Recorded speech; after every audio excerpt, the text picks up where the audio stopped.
Sa videong ito guys, magluluto naman tayo ng spicy adobong mani. Ito yung guys, skinless, walang balat. Ayan, so marami-rami nang niluto ko para may kutkutin ang aking mga anak pagka may mga ginagawa sila paggabi. So ito guys, nanguha muna ako ng labuyo, panglagay natin dyan sa mani.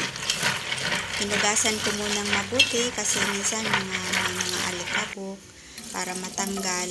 Ayan. Hugasan mabuti saka patuyuin ng konti. Painit ng mantika at igisa na ang mga bawang. Ayan guys, sinagay na natin yung mani. Halo-haloin lang para even yung pagkakaluto. Ayan. So, tansyahin nyo na lang guys kung kasi katagal yung pagluluto nyo dyan. Ayan.